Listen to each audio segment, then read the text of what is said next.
Okay, friends, the story begins, and this is a new beginning. This is very exciting. We are diving into the Ein Yaakov. The Ein Yaakov is the selections of Talmud that are not law, but the deeper philosophy, values, ethics, stories, anecdotes of the Talmud. The Talmud is a vast sea of discussion. And the way discussion works, you're discussing Jewish law in the Rabbinic Academy in Babylon. That's essentially what the Talmud is. And amidst discussion, important theological, philosophical discussions come up. Now, there is a little bit of overlap between the halachic element of Torah, of Talmud, and the what we call the Agadic element of Talmud, which is the non-halachic parts that unpack either a biblical verse, share a story, share a value. There's a lot of overlap. But our goal is to every week pick a new point to focus on, a new message to focus on in this sea of Talmud. This idea of what we call Agada, or Agadata, which is the non-halachic parts of Talmud, very much overlaps with the concept of Midrash. You've heard your rabbi say the Midrash says, right? Which is also a sea within its own right. The Midrash is a very specific style of learning. It's a very specific style of unpacking the Torah and giving the background and context. And the Ein Yaakov selections of Talmud are very similar. It just happens to be incorporated in the Talmud. It wasn't until the probably 10th century, Rabbi Yaakov ibn Chaviv was a rabbi who had extracted these portions of Talmud into its own book, didn't change any words, right? He kept it verbatim, and created this book called Ein Yaakov. And there were two types of people who would study this book. Somebody who was on the relatively academic, who had less academic background or capacity to study the depths of Talmud. Okay, I'll study the stories and more fun parts. Or somebody who wants to get deep insights and Kabbalistic insights. The tradition is that the secrets of Torah, that the deepest secrets of Kabbalah are embedded within the Ein Yaakov, even though it's part of the Talmud, right?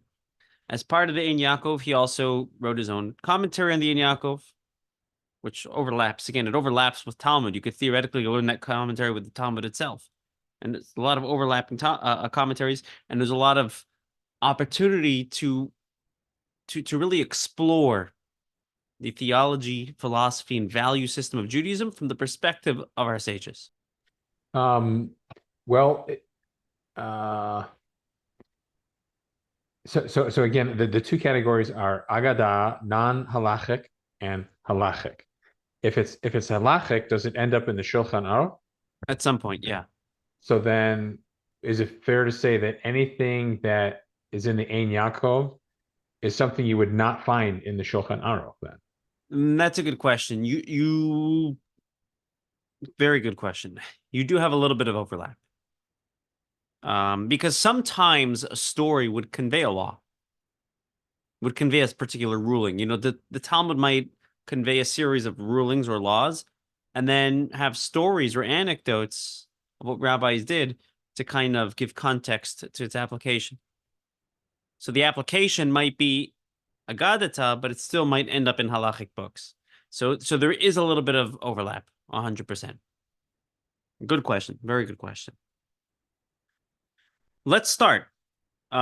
If you guys have the picture, which is kind of small, screenshot that I had sent you, it's right there. If you don't have the screenshot, and you have the link, you go to Brachos, Brachot 3b.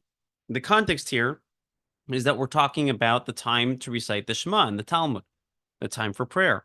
And incidentally, the Talmud tells us a story concerning Rabbi Yossi. You see where it says in the bold, it was taught in a Braita. A Braita is a specific type of teaching. That Rabbi Yossi said, I was once walking along the road when I entered the ruins of an old abandoned building among the ruins of Jerusalem in order to pray.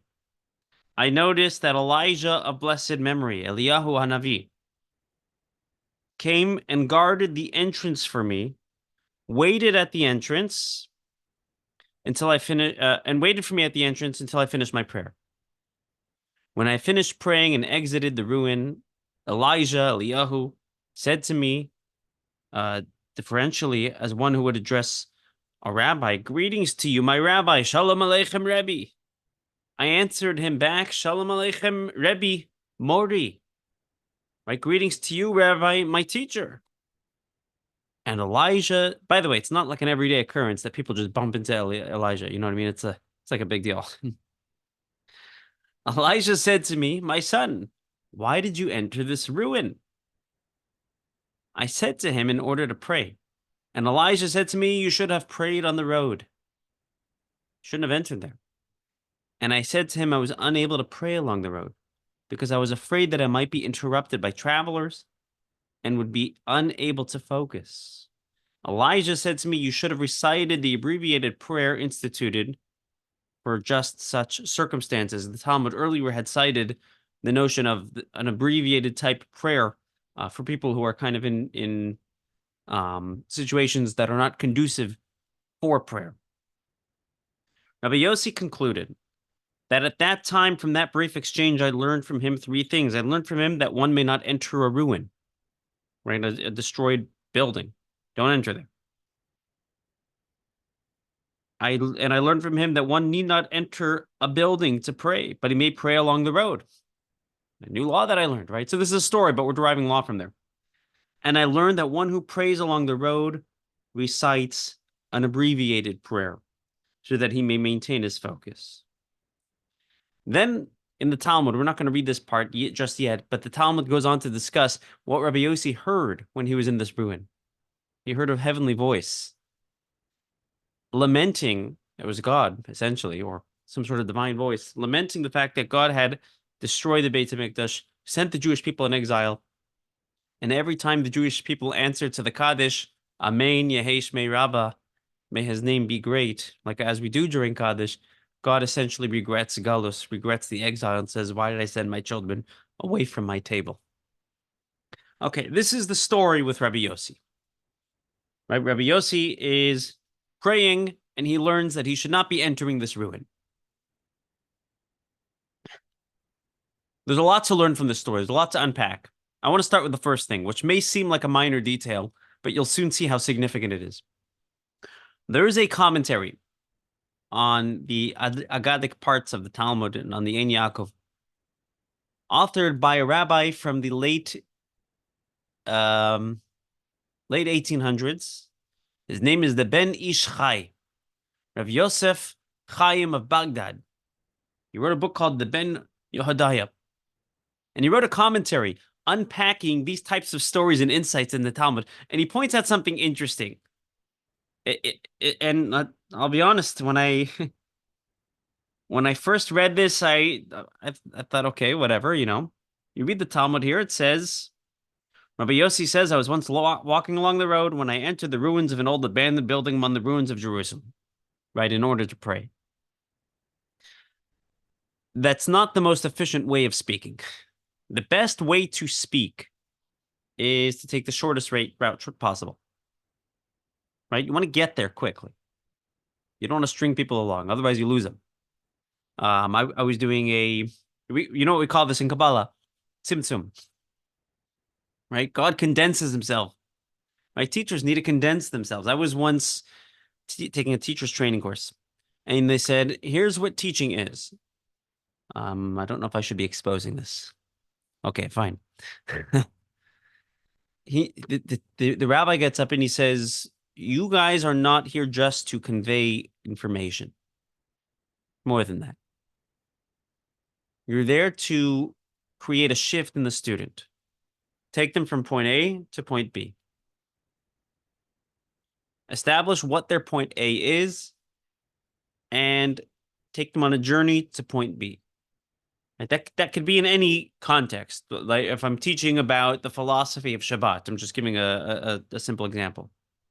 So I'd be teaching you not just, this is a laundry list of how beautiful Shabbat is, but a paradigm shift from point A to point B. Shabbat is restrictive to not having to work on Shabbat is liberating. I'm just giving an example, right? But he says, when you get from point A to point B, you gotta take the shortest route possible. which means when the Talmud is taking us from point A to point B, when the Talmud is conveying us a message, it shouldn't include messages that aren't necessary. Everything it's saying is necessary. That's certainly true with the Torah, by the way, more so with the Torah, because the Torah is quite precise. You could argue that the Talmud is recorded discussions, and who says it's as precise, right? You might not um, accept the precision of Talmud might not be to the same degree as the written Torah, but there is precision here. The Talmud tells us that Rabbi Yossi was once walking along the road when I entered the ruins of an old abandoned building in Jerusalem in order to pray, and Elijah came and guarded me. Why do I care that he was walking along the road? This is what the Ben Ish Chai asks. I don't care if he was walking along the road. Just say I was once at this ruins and I was praying and Elijah came. Just get to the point. Why the extra information here? I was once walking along the road. Like, what else did you do? What else did you do that morning? What did you have for breakfast? Like why do we need to know that? Mike, what do you say? I mean, it just seems to present alternative possibilities. Okay, well, if you're walking along the road, why didn't you do it there? Why did you wait until you got to the ruin? Just it begs the question. You were there already. So the okay, interesting. In other words, there's a larger context, right? I mean, just to push back on that, we know that he wasn't growing up or living in a ruins. In other words, you would have deduced that from the fact that he shouldn't have been there, right? But the Talmud goes out of his way to tell us that he was walking along the road, and he. So I'd like to point out what the Ben Ish Chai says, and this is going to make a lot more meaning in the Hebrew. So I'm going to refer to the Hebrew side. The second line there, Hayiti, which means I was mehalech baderech. I was mehalech baderech. I was walking on the road. I was a walker. Again, why did he go into this ruins? What was his goal? What was his intention? Sorry? Get somewhere quiet. He wanted somewhere quiet, right? Well, who was he trying to avoid? Distractions of any kind. Right, but what type of distractions was he trying to avoid? People, other people. What type of people? What did the Talmud say? Like, we got to focus on the exact language they used. Look back at the text. Travelers. Travelers, right? Now, in Hebrew, this is going to be a lot more meaningful. Look at the Hebrew word for travelers. It's the third to last line of this paragraph. The last word of the line says, Ovre drachim. Do you see that? He calls himself mehalech baderech. Derech means the way, the path. I'm walking on the path. And then there's people that are Ovre drachim, passing along the path. You see the difference here? You see the contrast? He's a type of person who walks on a path, and he doesn't want to be distracted by the type of people that pass through a path. The Ben Ish Chai explains there's two types of people. There's people that are just rushing all the time. Rushing, because everything is about where they need to go, and they forget about the journey, about the meaning that they could pick up along the way. They're so focused on getting through the traffic so they could get to their final destination and just finally get there. And, we want things quick, and we want the destination, and we want results. And it's like, we're just passing through the path. In English, they translate it conveniently as travelers, but it literally means bypassers, path passers. We're just passing through. And the ultimate goal is the destination itself. And he says, I find that distracting. I want to be a goer on the path. I want to focus on the journey. I want to focus on the process that it takes to get there. And the reason why Rabbi Yossi was telling us this is because Judaism very much believes. I shouldn't even say believes, because that's like subjective. And if it's from God and from Sinai, it's not just a belief. It's Judaism asserts that everywhere we go in life has some sort of meaning to it. In other words, you think your flight was delayed and ugh, I can't get to my destination. That is your destination. You're supposed to be right there. That's where you're supposed to be. That's where you need to be. Going back to back in the 60s or 70s, there was a very large group of women who traveled from Brooklyn to Detroit. They wanted to appreciate Brooklyn, so they went to, no, I'm kidding. um, they were traveling to My wife would take offense to that. They wanted to they were going to a large women's convention, a Jewish women's convention put up by Chabad. And they were traveling to Detroit. It was like one of these 5-day conventions, and there was classes and seminars and community, and it was a beautiful event. They get to the airport and all flights are canceled. There was a huge, huge snowstorm. And like the whole city was shut down. And a lot of these ladies had been delayed, and it was causing them a lot of stress.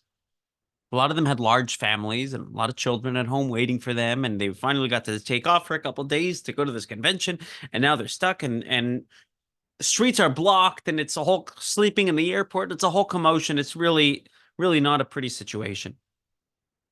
So one of the ladies runs to a payphone. Remember those? Runs to a payphone. We were in Toronto a couple months ago on a stopover on our way back from Montreal, and they had payphones there. Like, of course, Canada still has payphones. They get on the Rotary. payphone. Yeah, exactly. They get on the payphone and they call the Lubavitcher Rebbe's office. The Rebbe's secretary answers, and one of the ladies said, "This is the situation. We're stuck, and we need some sort of miracle here because how are we going to get home? We got a lot to get back to." And the secretary conveys the message to the Rebbe, and the Rebbe tells them, "I don't understand what they're talking about." The Rebbe doesn't know what you're talking about. And they said, maybe you can convey it in a different language. He says, the Rebbe speaks English. It wasn't his first language, but so what do you mean? So they pressed and said, look, tell him we're stuck. And he conveys the message again. And the Rebbe says, don't know what you're talking about. And finally, the Rebbe clarified, you guys aren't stuck. You're stuck. You think you're stuck because you want to be in New York. God obviously wants you in Detroit. So in your eyes, you're stuck. In God's eyes, this is where you're supposed to be. And they took that as a calling. They took that as a message. They realized we're here for a purpose. I mean, I'm stuck. I need to be here. And ladies went around the airport finding other Jewish people, giving other people Shabbat candles, and teaching other people about Judaism. And to this day, you have other people who had been inspired by these encounters to this day and are raising Jewish families because of this, because these people thought they were stuck. They had this transformation. I'm not just a Ovrei Drachim, a traveler, a bypasser, trying to get to my destination. The journey is part of the destination. Rabbi Yossi says, there's a bunch of people around me that all their focus is just making money so they could book for their vacation. Like, we're always focused on the next thing. I want to focus on the here and the now and on the meaning that comes with. And if it takes going into a ruin, if it takes going into an uncomfortable space to do that, I'm going to do that. I have to. I don't want these people to distract me. An incredible paradigm shift. He didn't want that attitude to distract him. There's the famous teaching of the Baal Shem Tov. In the Shema, the second paragraph of the Shema, we're warned to stay away from idolatry. And God says, you know what's going to happen if you engage in idolatry? Va'avadetem mehera, you will quickly become lost. Me'al ha'aretz, right? You'll quickly become lost from all this land. The Baal Shem Tov had a different interpretation of this statement. Va'avadtem mehera, you will quickly become lost. He says you could translate it differently. Lose the quickfulness, the hastefulness. We're always running. We're always going somewhere. We're always trying to, we're always rushing out the door. And it's like the walk there can be meaningful. The walk there is filled with divine purpose. Similar to what we say in the morning blessings, in the morning prayers. When there's that list of like 15 blessings that we say, thanking God, we say, Hamechin mitzadei gaver. God prepares the footsteps of man. Everywhere we find ourselves has some sort of purpose, has sort of meaning to it. And Rabbi Yossi is asserting that we need to look at ourselves as a mehalech baderech, a walker of the path, not just somebody who is over a derech, passing through the path. Because where we're walking right now has meaning, has purpose, has significance. By the way, this is alluded to in this week's Parsha. This week's Parsha talks about the concept of reward and punishment, which is fundamental to our faith. Although we don't serve God for reward, and we certainly try not to serve God for lack of punishment, serve God or else you'll go to hell or else you go to heaven. But reward and punishment is a fundamental belief in our faith system, as Maimonides writes in his 13 Principles of Faith. And what does the Torah say? In order to be rewarded, you have to follow God's laws. And the Torah says, the language is, Im bechukotai telechu, if you will walk with my laws. And commentaries say, well, shouldn't it say, if you will perform my laws? If you'll do my laws? What is this, if you'll walk with my laws? One of the commentaries, the Or HaChaim, has like 15 different explanations. The significance of walking versus performing. It's fascinating. But one of the explanations is, it's not just something we got to checklist, get it off the list. We're not just passing through so we can get her done. It's something we're walking with. Something that's part of us. It's something we've internalized. It's something we've taken with us. Rabbi Yossi was willing to go into this space that he should not have. He learned afterwards he should not have entered there. Because he'd rather be in an uncomfortable place and potentially dangerous place than have the mindset of life is just about checklists, getting things done. Right? That attitude was not comfortable for him.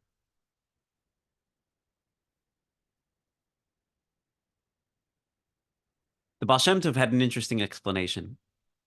This ruin that he walked into, the Hebrew word for ruin is churba. You see it there at the second line. Nichnasti lechurba. I've entered this churba. Churba means destroyed, this destroyed space. Baal Shem Tov says it's not just referring to a physical space, but it's referring to an attitude in life. Not just an attitude in life, a circumstance in life. Sometimes we walk into circumstances that are churba, that are destructive, that are uncomfortable. And you know what we do? We retreat into our own shells. We just pray. And Eliyahu, Hanavi, Elijah, the prophet says, what are you doing? Say, I'm praying. No. You're retreating and being lonely. You're being by yourself. God puts you in this very uncomfortable and difficult situation, not so you can retreat in your own shell, but so you can empathize with other people who are going through that situation as well. Get back on the path. Get back into the public. Get back in your bypassers who might be going through what you're going through. And be with them. God is giving this to you so you can be of service and help to somebody else. That's what the Baal Shem Tov says. Don't enter this churba. Don't go into it. Don't retreat and say, oh, but I'm praying. No, don't make it about you. Make it about the people.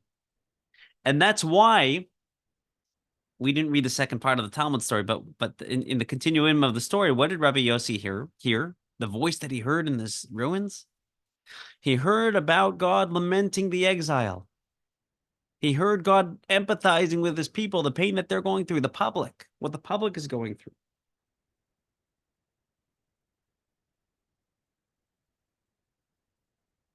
Okay, that's my story. I think there's, just to sum up, I think there's two lessons here that we derive from this story.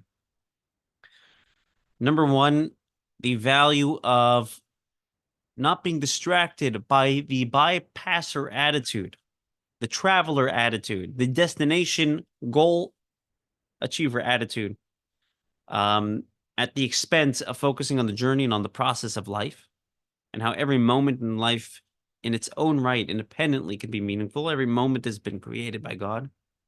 And number two, we find ourselves in these horba, we find ourselves in this state of ruin, in this state of destruction. And Elijah says, get out of there. Go on the street. Find somebody else. Strengthen other people. Okay, that's my story, and I'm sticking to it.